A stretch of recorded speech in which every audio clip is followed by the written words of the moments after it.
જંગલરાજ આ શબ્દ આપણે ઘણા સમય પહેલા બિહાર માટે સાંભળ્યો હતો, પરંતુ ગુજરાતમાં હાલ જે સ્થાનિક સ્વરાજ્યની ચૂંટણી પહેલા જે માહોલ ચાલી રહ્યો છે તેને જોઈને પણ આ પ્રકારના શબ્દો સામે આવી રહ્યા છે.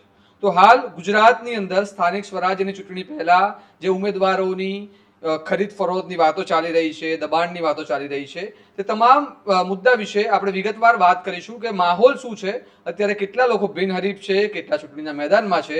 તો આપણી સાથે છે પત્રકાર તુષાર બસિયા, તો એમની સાથે આપણે વાત કરીશું આ રિપોર્ટમાં.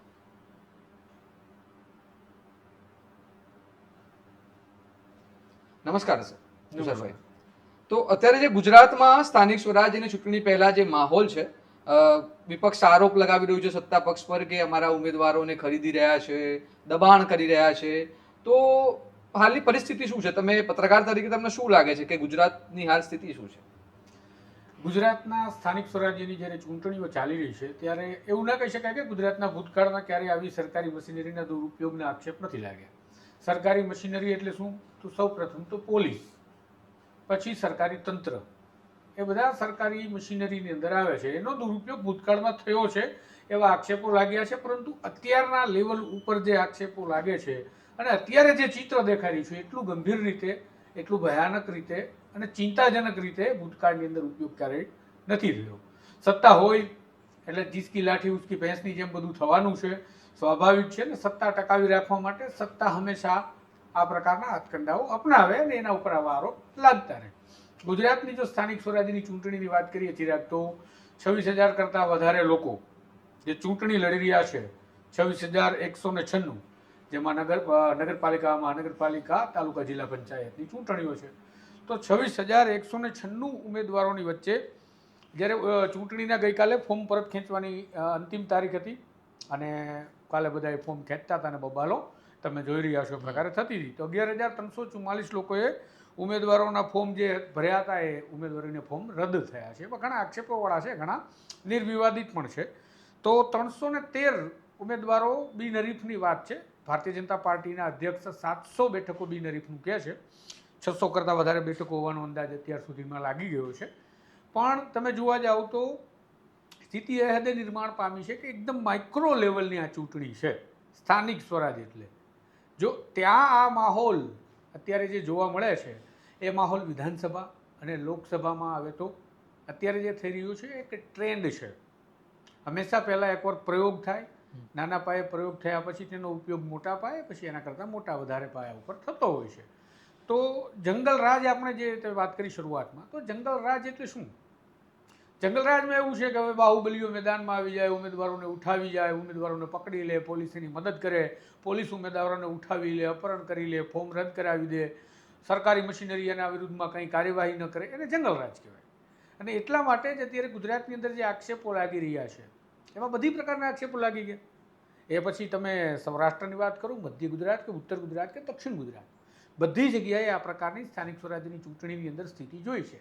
આક્ષેપો તો એવા પણ લાગે કે પોલીસ ઉમેદવારને ઉઠાવી ગઈ અને પોલીસ ઉમેદવારી ફોર્મ પરત ખેંચાવવા માટે છેક ચૂંટણી પંચના અધિકારીઓ સુધી એ જે તે વ્યક્તિને લઈ જાય અને સામે વિપક્ષી દળો આક્ષેપ લગાવે કે અમારા ઉમેદવારનું અપહરણ પોલીસે કરી લીધું અને ફોર્મ રદ કરાવ્યું.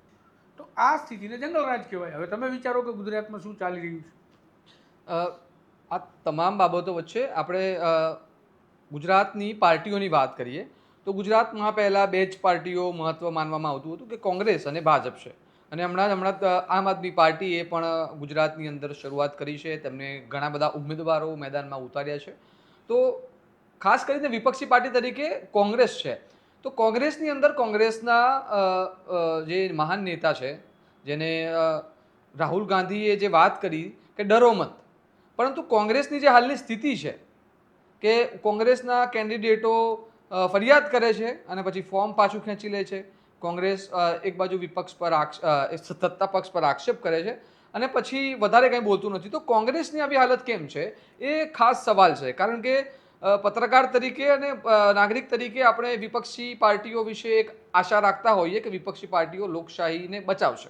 તો ગુજરાતમાં કોંગ્રેસનું કેમ આ હાલત હોઈ શકે? વિપક્ષી પાર્ટીઓની ગુજરાતની સ્થિતિની વાત કરીએ તો ચિરાગ, એક વસ્તુ વિચારો કે આ જે હંમેશા આક્ષેપ લાગતા રહ્યા છે કે 30 વર્ષથી કોંગ્રેસ આ જ પ્રકારે વિપક્ષમાં બેઠી છે. ક્યારેક મજબૂત વિપક્ષ તરીકે પણ ગઈ તો ધારાસભ્ય ન સચવાયા, ક્યારેક ઉમેદવારો ન સચવાયા. આ સ્થિતિના કારણે આજે કોંગ્રેસની સ્થિતિ અધોપતન જેવી થઈ ગઈ છે. અધોપતન એટલા માટે કારણ કે કંગાળ છે. તમે જુઓ, કોંગ્રેસ પાસે અત્યારે ધારાસભ્યો, પછી સ્થાનિક સ્વરાજની અંદર ચૂંટણીઓમાં એમના જીતેલાઓ કેટલા પદાધિકારીઓ છે, જુઓ હિસાબ તો તમને ખબર પડશે કે બધી જગ્યાએ કોંગ્રેસનું વ્હાઇટ વોશની સ્થિતિ છે. અને આ વખતે તો ચૂંટણી આવી ગઈ છે તો ઉના, ગીર સોમનાથની વાત કરીએ, ઉના નગરપાલિકામાં તો કોંગ્રેસના કોઈ ઉમેદવાર જ નથી ઊભા. તમામ બેઠકો પર કોંગ્રેસ નથી. આમ આદમી પાર્ટી રિપ્લેસ થઈ છે. ત્યાં તાલુકા જિલ્લા પંચાયતમાં છે પણ નગરપાલિકામાં કેમ ન મળ્યા એ નેતાઓએ વિચારવું પડે.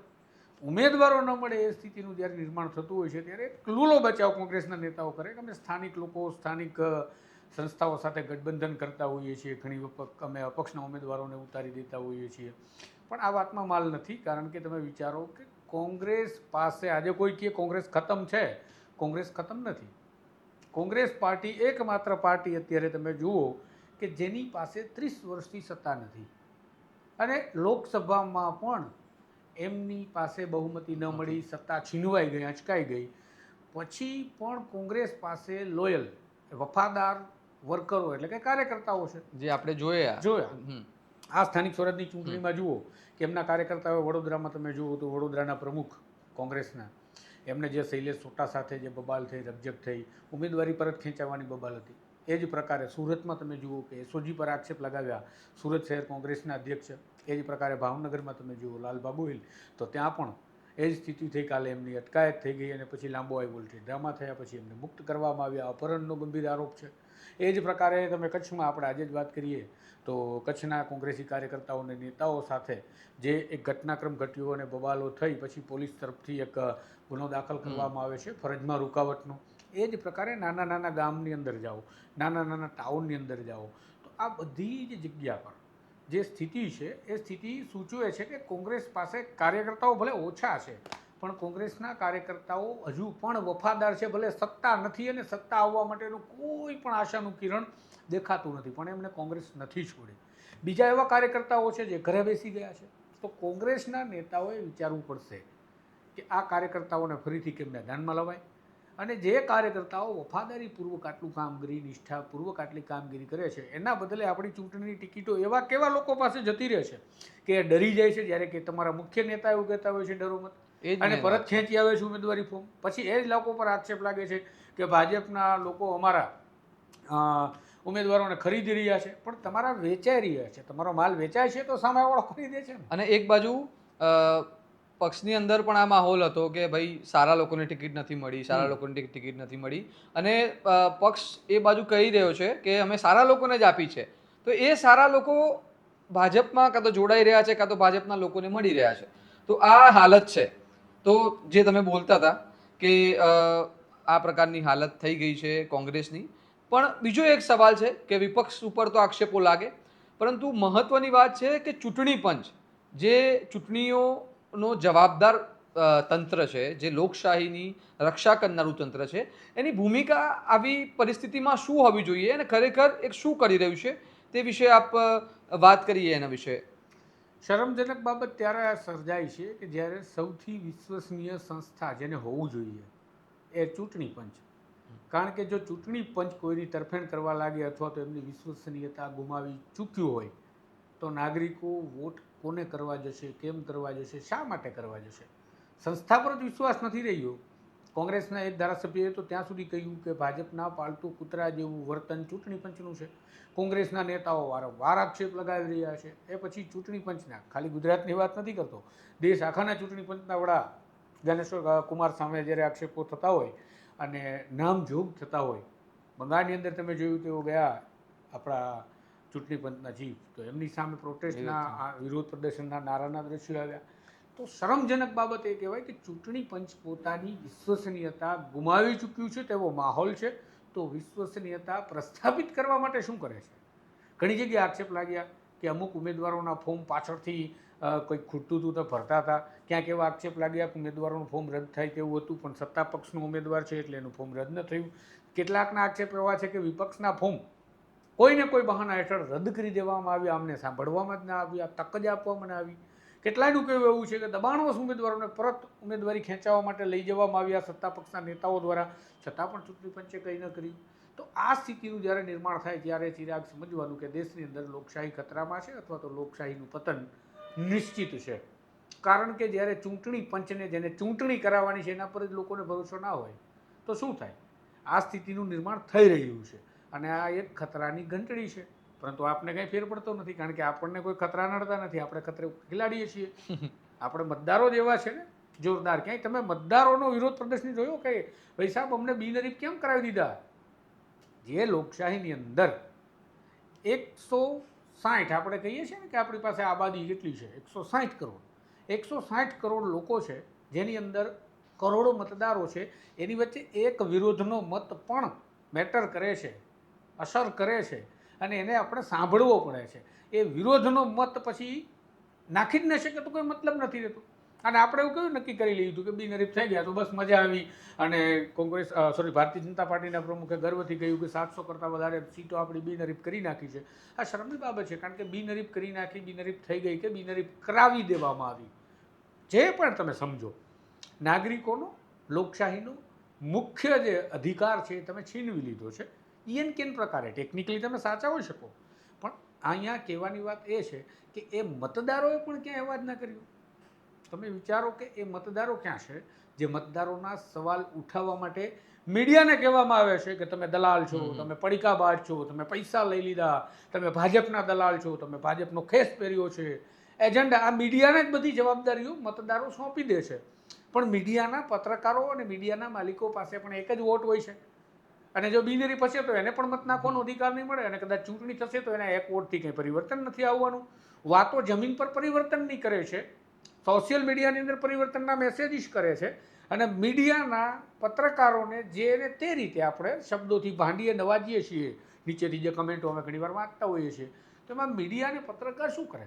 એ તો જે બતાવવાનું છે આપણે ચાલો અત્યારે બતાવીએ છીએ વાસ્તવિક સ્થિતિ, પણ જેમને મત દેવાનું છે એમને સમજવું પડશે ને. અને વિરોધ કરશે તો વિરોધ બતાવીશું કે ભાઈ લોકોએ વિરોધ કર્યો.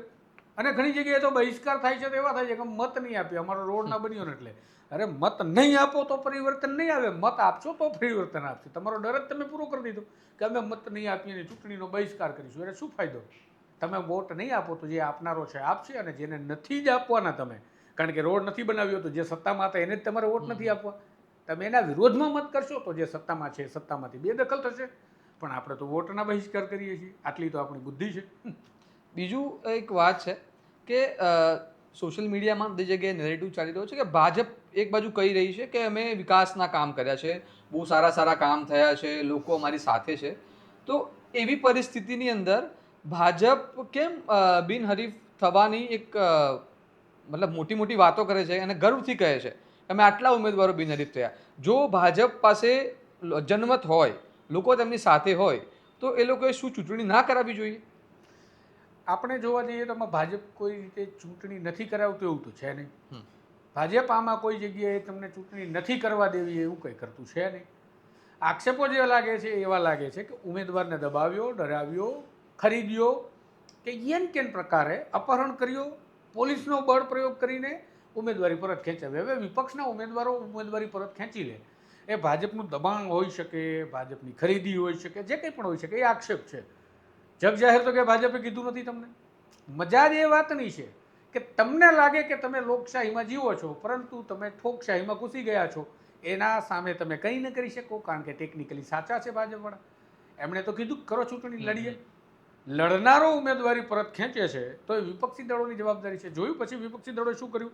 તો પોતાના ઉમેદવારને અજ્ઞાત સ્થળે લઈ ગયા, પછી પોતાના લોકોને રિસોર્ટમાં રાખી દીધા, પોતાના ઉમેદવારો ભાગી ન જાય માટે.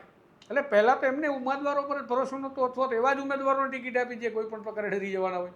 વાત નંબર 2 કે જે લોકોને અજ્ઞાત સ્થળે લઈ ગયા ત્યાં ઘણી વખત એવું પણ થયું છે કે ફરિયાદો થઈ, પરિવાર તરફથી કે અમારો વ્યક્તિ મળતો નથી.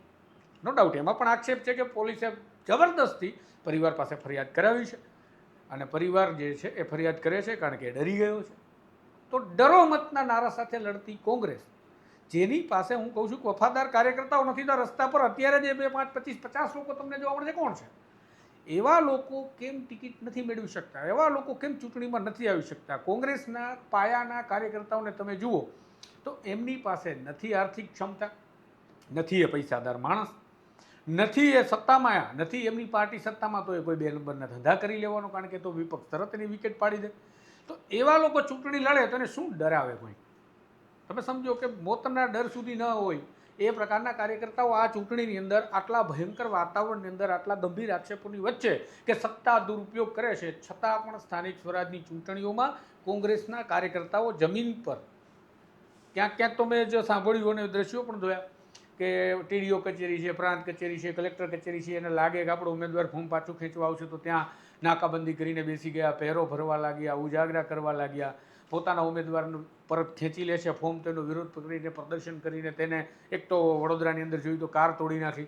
આ બધી ઘટનાઓ ઘટી છે. એનાથી નક્કી એ થાય છે કે કોંગ્રેસ પાસે આજે પણ લોયલ વફાદાર કાર્યકર્તાઓ છે, પણ એમના સુધી ટિકિટ નથી પહોંચતી. એટલે કોંગ્રેસને મંથન ખાલી એટલું જ કરવાનું છે. બાકી રેસના ઘોડા તમને ખબર પડી ગઈ રાહુલ ગાંધીને, તો લગનના ઘોડા રેસના ઘોડા તમને ખબર છે, તો હજી લગનના ઘોડા શું કામ તમે ચૂંટણીના મેદાનમાં મોકલો છો? રેસના ઘોડા કેમ છુપાવો છો? રેસનો ઘોડો છે તમારી પાસે જિગ્નેશ મેવાણી, બરાબર છે, તો જિગ્નેશ મેવાણી એની રીતે લડે છે, કોંગ્રેસ પ્રમુખ એની રીતે લડે છે, કોંગ્રેસના સ્થાનિક નેતાઓ એની રીતે. ગઈકાલે ભાવનગરની અંદર આટલી મોટી ઘટના ઘટી, નો ડાઉટ સામા પક્ષેથી પૂર્વ વિપક્ષી નેતા પરેશ ધાનાણી જે તે વ્યક્તિના અપહરણની વાત હતી એનો વિડીયો બનાવીને પોતાની સાથે બેસાડી અને બધું આ ઠરીને ઠામ થાય એના માટે પ્રયત્ન કરતા હતા. પણ આખી કોંગ્રેસ ક્યાં હતી? આખી કોંગ્રેસ ત્યારે દેખાતી નહોતી. એટલે આ એક સવાલ છે વિપક્ષી પાર્ટીનો પ્રોબ્લેમ. હવે નાગરિકોની મેં તમને અગાઉ વાત કરી એમ નાગરિકોને શું ફેર પડે છે આપણે જોઈ રહ્યા છીએ. તેમાં કોઈ શું કરી શકે એમ? ટેકનિકલી બધું સાચું જ થઈ રહ્યું છે, લોકશાહી દેખાઈ જ રહી છે, પણ તકલીફ એવી પડે છે કે તમે જ્યારે વોટ આપો છો અથવા તો વોટ આપવા માટે તમને અધિકાર નથી મળ્યો ત્યારે તમે શું કરો છો? તમે બોલો છો? આ નાગરિકોને સવાલ છે. બીજી એક વાત છે કે અત્યારે જે ત્રિપાંખીય જંગની વાત કરી રહ્યા છે, આમ આદમી પાર્ટીએ એના પ્રચાર કર્યા અને એના નેતાઓએ બહુ મોટી મોટી વાતો કરી કે અમે લોકો જીતવાના છીએ, સત્તામાં છીએ, પણ ક્યાંક આમ આદમી પાર્ટીના કાર્યકર્તાઓ જે કેન્ડિડેટ છે એમને ખરીદવાની વાતો ખૂબ ઓછી છે અને કોંગ્રેસને ખરીદવાની વાત થોડી વધારે છે. અને એ લોકોના જે કાર્યકર્તાઓએ જ જે કચેરીની બહાર થોડું ઘર્ષણ થયું ને બધું થયું. તો આમ આદમી પાર્ટી અત્યારે ક્યાં છે? કારણ કે એ લોકો ચૂપ છે. હાલ જે આપણે વાત કરી રહ્યા છે, ચર્ચાઓ ચાલી રહી છે, ડર કોનાથી છે? કોંગ્રેસથી છે. સત્તાને કોંગ્રેસ એક એવો પક્ષ છે જે આખા ઇન્ડિયાની અંદર અસ્તિત્વ આજે પણ ધરાવે છે. અંડર કરંટ કોંગ્રેસના એવા કાર્યકર્તાઓ છે જે ઘરે બેઠા છે, જે પાર્ટીમાં નથી જતા, પણ ભાજપમાં પણ નથી ગયા, બીજી કોઈ પાર્ટીમાં પણ નથી ગયા, વફાદારીથી ઘરે બેઠા છે કે ચૂંટણી આવશે તો આપણે મત નાખી આવશું, બરાબર. અત્યારે આપણે કોઈ પ્રચારમાં નહીં જવું. કેમ? ઉપરની નેતાગીરીથી ઘણાની નારાજગી છે, ઘણાનો સંકલનનો અભાવ છે, ઘણા ગ્રુપિઝમમાં પડ્યા હતા, એ ગ્રુપિઝમના કારણે મનમેળ વિખાઈ ગયા છે. આવા ઘણા બધા છે જે કાર્યકર્તાઓ, અને જે મેદાનમાં છે કાર્યકર્તાઓ, એ કાર્યકર્તાઓ ઈચ્છે તો શું કરી શકે? એમનો ઉમેદવાર દઈને ફૂટી જાય છે અથવા તો ઉમેદવારી પરત ખેંચી લે છે, ફૂટી જાય છે, એવું પણ આપણે ના કહેવાય. એની ઈચ્છાની વાત છે. એ પણ લોકશાહીનો મુખ્ય અધિકાર છે કે ચૂંટણી મારે નથી લડવી તો મને કોઈ જબરદસ્તી ના લડાવી શકે, જબરદસ્તી ફોર્મ પણ પરત ન ખેંચાવી શકે. પછી કાર્યકર્તા શું કરે? પછી કાર્યકર્તા નાસીપાસ થાય. કાર્યકર્તા નાસીપાસ થાય અને એક વખત ઘરે બેસી જાય પછી એ કાર્યકર્તાને બહાર કાઢવું, એને ફરી કામે લગાડવું એ ખૂબ મુશ્કેલ અને સંકલન ખૂબ જ મહેનત માંગી લેવું હોય છે, જે કોંગ્રેસ કરતું નથી. આ બધા લોકો જોઈ રહ્યા છે. મુખ્ય વાત એ છે કે અત્યારે ચૂંટણીનો માહોલ જે છે એમાં ઘણા લોકો એવું કહી રહ્યા છે ને આપણે જોઈને એવું લાગે છે તો શું વિપક્ષે ચૂંટણીનો બહિષ્કાર ન કરી મતલબ કરવો જોઈએ? અને ચૂંટણીનો બહિષ્કાર થાય તો શું હાલત થાય? ચિત્રકામાં એવું છે કે વિપક્ષ ચૂંટણીનો બહિષ્કાર કરે, માની લો, તો બીજી પાર્ટી તો છે જ જેને લડવું છે. એ નથી તો અપક્ષ ઉમેદવારો તો છે જેને લડવું છે. અગેન ટેકનિકલી વાત એ આવશે કે ચૂંટણી તો કરીએ છીએ, જેને લડવું હોય લડે, ન લડવું હોય ન લડે. ભાઈ બહિષ્કાર કરવો હોય તો કરો, કારણ કે એ પણ તમારો લોકશાહીનો અધિકાર છે. પાછો તમારી ફરીને ફરીને એક જ વાત આવશે કે લોકશાહી છીનવવા માટે કંઈ ગળા દાબવાની જરૂરિયાત હોતી નથી. લોકશાહી ટેકનિકલ રીતે પણ છીનવાઈ શકે કે જેનાથી તમે એવો બ્લેમ ક્યારેય ન કરી શકો કે લોકશાહીને તમે ખતમ કરી નાખી ચૂંટણી ન કરીને. તમામ લોકો એવું કહી દે કે મારે કોઈને નથી લડવી તો પણ એનો અધિકાર છે. ચૂંટણી પંચને ચૂંટણી કરાવવાની છે. અહીંયા વિશ્વાસની વાત આવે, જે વિશ્વાસ અત્યારે ચૂંટણી પંચ ગુમાવી બેઠું હોય એવું સ્પષ્ટપણે આપણે જોઈ રહ્યા છીએ. કારણ કે જેટલા લોકો આક્ષેપ કરે છે, ઈવીએમને ભૂલી ગયા, હવે તો રસ્તા ઉપર આવીને બોલવા લાગ્યા છે. ચલો કે ભાઈ આ શું ફોર્મના પ્રશ્નો હોય, ઉમેદવારી પત્રકના વાંધા વચકા કાઢવાના, એક તરફેણ કરવાના આવા વિવાદો આવી ગયા છે. ચૂંટણી પંચની વિશ્વસનીયતા જળવાઈ રહે, આપણી પાસે TN શેષાન હતા, ચૂંટણીની વિશ્વસનીયતા હતી, ત્યારે પણ સત્તા હતી, આવી જ મજબૂત સત્તા હતી, છતાંય TN શેષાન હતા કે જે ચૂંટણી પંચને તલવારની ધારની માફક વચ્ચે ચાલીને સાચવી લેતા હતા અને નાગરિકો માટે વિશ્વાસ પ્રસ્થાપિત કરી અને કહેતા હતા કે લોકશાહીમાં મતાધિકારની જવાબદારી અમારી પાસે છે, એ તમારી પાસેથી અમે ક્યારેય કોઈ પણ સંજોગે ભોગે નહીં છીનવા દઈએ. તો જ આ રસ્તો થાય, બાકી કોઈ રસ્તો ન થાય. અને એના ઉપર પ્રેશર ક્યારે થાય? જ્યારે નાગરિકો જાગે, એટલે કે મતદારો જાગે. મતદારોને કેટલો રસ છે એના ઉપર જ બધું ડિપેન્ડ છે. પાછું અગેન લોકશાહીની શરૂઆત ત્યાંથી થશે. એટલે આ એક ચક્કર છે, આ વમણ છે. આ વમણને તોડવા માટેની તાકાત મતદારોમાં છે. જ્યાં સુધી મતદારો જાગૃત ન થાય ત્યાં સુધી આપણે કોઈ ચિંતા કરવાની નથી. રીલ્સ છે જ આપણી પાસે, ઇન્સ્ટાગ્રામમાં જોયા કરશું એક પછી એક. ઇન્ટરનેટ છે આપણી પાસે સસ્તું, ચાના કપ કરતાં પણ. આ બધું આપણી પાસે છે. સ્માર્ટફોન ઇન્ડિયામાં બહુ વેચાય છે. હવે તો ભારતમાં પણ સ્માર્ટફોન બનવા લાગ્યા છે. જુઓ સ્માર્ટફોનમાં ઇન્સ્ટાગ્રામની રીલ ફેરવતા રહો, ત્યાં કોઈ લોકશાહીની ના નહીં પડે તમને. તો આ હતી ગુજરાતની પરિસ્થિતિ, જેમાં આપણે જોઈએ કે ઘણા બધા એવા જગ્યા છે જ્યાં બિનહરીફ રીતે કેન્ડિડેટ થઈ ગયા હોય કોઈ એક પક્ષના, એવી આપણે જોયું.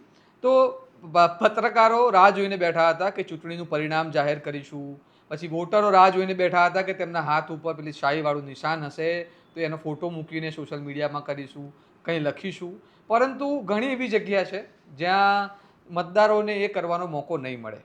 વિપક્ષી પાર્ટીઓથી લોકો નારાજ છે, કારણ કે એ લોકો જેટલો વિરોધ કરવો જોઈએ એટલો નથી કરી રહ્યા. એની સાથે સાથે ચૂંટણી પંચ ઉપર જે વિશ્વાસ છે તે પણ લોકો ગુમાવી રહ્યા છે, પરંતુ લોકો રસ્તા ઉપર નથી આવી રહ્યા. તે પણ એક મહત્વની વાત છે. તો ગુજરાતનું રાજકારણ આ જ છે. તો જે જંગલરાજની શરૂઆતમાં વાત કરી હતી એ બિહારમાં હતું, પણ હવે ધીમે ધીમે ગુજરાતમાં તેની શરૂઆત થવા લાગી છે. જેમ આપણે ચર્ચામાં થયું કે પ્રયોગ થઈ રહ્યો છે, તો આવનારી વિધાનસભાની ચૂંટણી આવતા વર્ષે જ છે, એમાં પણ શું થાય છે તે આપણે જોઈશું. તો આ પ્રકારના અહેવાલો, આ પ્રકારના રિપોર્ટો જો તમને પસંદ હોય, આ પ્રકારની ચર્ચાઓ જો તમને પસંદ હોય, તો તમારા સ્વમાનની વાત કરતી તમારી સ્વમાનની ચેનલને જો તમે સબસ્ક્રાઇબ ના કરી હોય તો જરૂરથી સબસ્ક્રાઇબ કરો. જોતા રહો સ્વમાન. નમસ્કાર.